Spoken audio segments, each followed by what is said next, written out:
बिस्मिल्लाहिर्रहमानिर्रहीम। अस्सलाम वालेकुम। मैं आज आपको बता रही हूँ आलू और प्याज के पकोड़ों की रेसिपी। इसके लिए मैंने 1 पाव बेसन लिया हैगा और ये 2 प्याज लिए मैंने इस तरीके से स्लाइस कर लिया है। 1 आलू को मैंने काट लिया हैगा और ये कुटी हुई मिर्चें ली है मैंने आधी चमचा और ज़रा सा बिल्कुल मैंने खाने का सोडा लिया, 1 चमचा मैंने पीसी हुई मिर्च ली है, बिल्कुल ज़रा सी अजवाइन ले रही हूँ मैं और ये हस्बे जायका नमक है और ये 1 चमचा सफ़ेद ज़ीरा है साबुत और ज़रा सा हम जर्दे का कलर लेंगे, इससे पकोड़ों का कलर बहुत अच्छा आएगा। 1 चमचा भर के हम साबुत धनिया भी ले रहे हैं और ये 2 हरी मिर्च काट लिया मैंने बारीक और थोड़ा सा हरा धनिया लिया है मैंने। अब ये सब चीज़ें हम बेसन में डालेंगे और इसका बैटर बनाएंगे।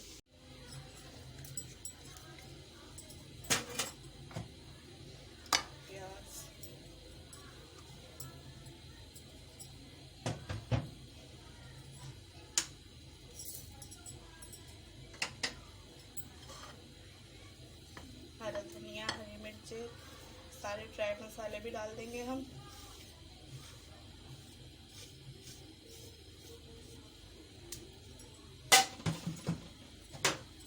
और हम इसका घोल बनाएंगे गाढ़ा, हमें इसका गाढ़ा गाढ़ा बैटर बनाना हैगा, पतला नहीं करना हैगा। ये देखें हमने बैटर तैयार कर लिया हैगा। बेसन का सब चीज़ें मिक्स करके हमने गाढ़ा इसका गाढ़ा रखा हैगा। इसके मैं आपको दिखाती हूँ चम्मच की मदद से कि देखिए किस तरीके का है, ये इतना गाढ़ा हैगा। अब हम इससे पकोड़े बनाएंगे। ये मैंने एक कढ़ाई में ऑयल गरम रख दिया था, अब इसमें पकोड़े डालूंगी मैं। आपकी मर्जी, आप हाथ की मदद से डालें या चम्मच की मदद से, जैसे आपको इजी लगता है आप वैसे डालें। बहुत मज़ेदार और क्रिस्पी पकोड़े बनते हैं आलू प्याज के।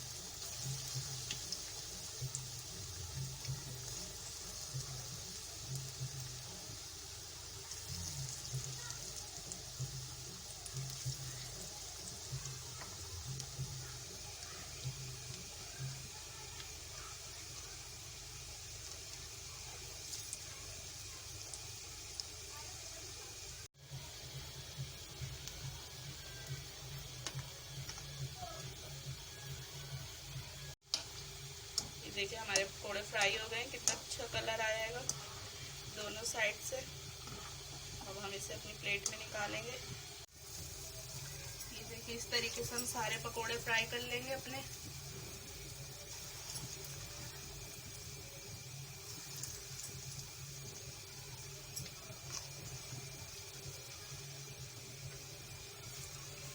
ये देखें हमने प्लेट में निकाल लिए हैं। हमारे पकोड़े बिल्कुल तैयार है, कुरकुरे बहुत ही टेस्टी और क्रिस्पी आएंगे।